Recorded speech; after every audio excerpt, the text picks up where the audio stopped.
Welcome back to Orange Hat Reviews, everyone.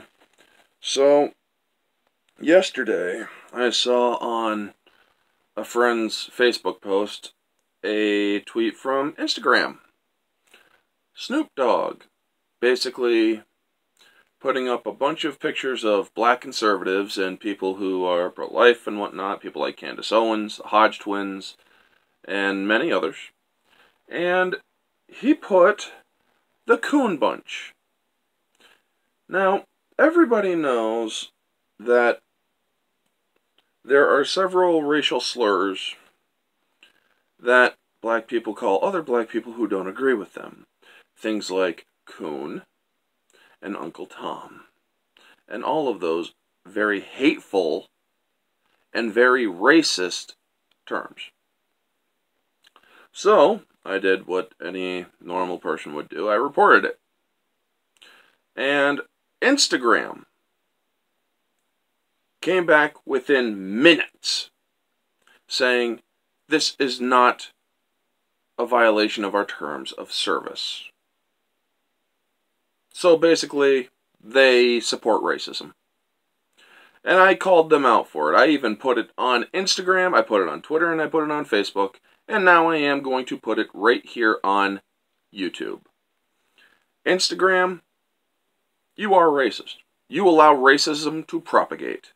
You support racism against people of color. Simply because they don't have the same ideals or beliefs as you do. And I guarantee you that you are going to play a double standard. If I were to put a picture of black liberals and called them the Coon Bunch, I guarantee you, in less than 5 minutes, I would be kicked off of Instagram. I'm not going to do that because I'm not a racist individual. Not like your company seems to be full of. Especially those who handle the report sections. So yeah, folks, not only is Snoop Dogg a racist piece of shit, but Instagram happens to have his back because he's a rich and powerful celebrity. I mean, this is a guy who literally had a bunch of white women in collars on a frickin' talk show, treating them like the bitches they are. This was years ago. It's truly disgusting how the racial divide in this country has become so polarized that it's being reversed, that white people are being attacked. White people are being persecuted. And recently, I have had people come after me, saying, you don't know what it's like to be persecuted for the color of your skin. You don't know what it's like to be judged by the color of your skin. You've never been treated like shit for no reason, and all those other sad little sob story tropes. Guess what? I do. It's been happening for the last few weeks where I live.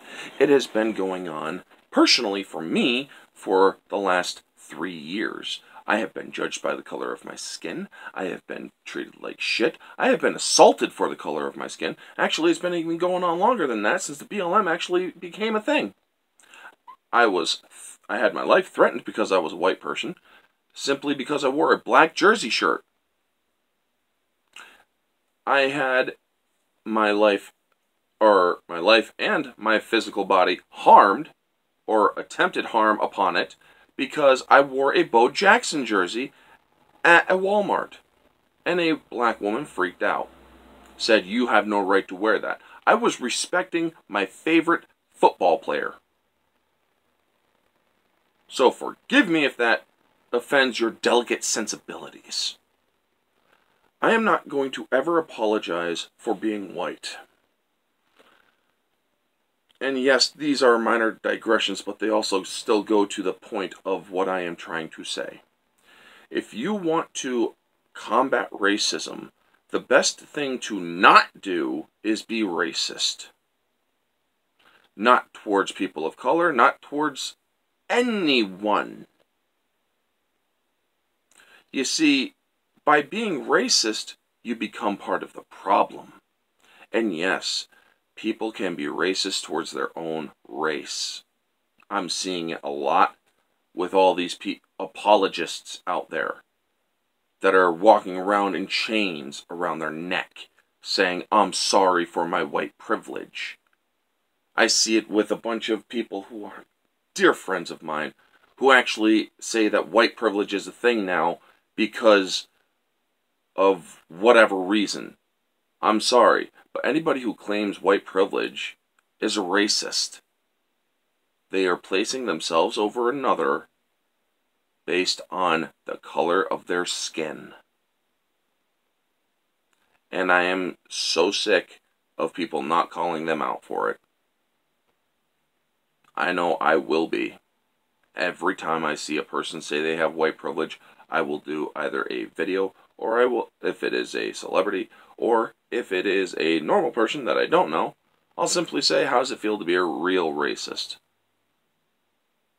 But yeah, Instagram, well done.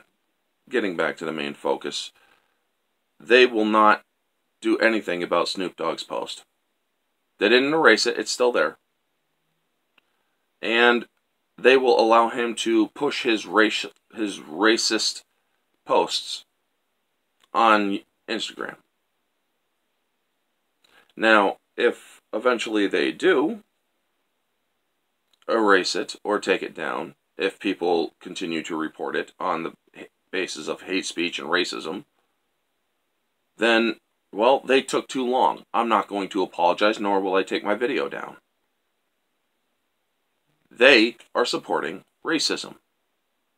Currently, as the time of this video is recorded. And it is time to stop that. Anyway, folks, that's going to be the video. Y'all know the drill. Like, comment, subscribe, share, all that jazz. Let me know your thoughts down in the comment section below. Do you agree with me? Do you think that people can be racist towards people of their same race? Do you believe that Snoop Dogg's post should be reported and removed from Instagram? Do you believe Instagram should be held accountable? If you do, leave a comment. If you don't, still leave a comment. If you have a different opinion, feel free to share it. I have no problem with that. But be civil about it. Because if you are civil, I'll engage you. If you're not, well, I'll ignore you. Because you're not civil. Anyway, folks, this has been Orange Hat Reviews. Stay humble.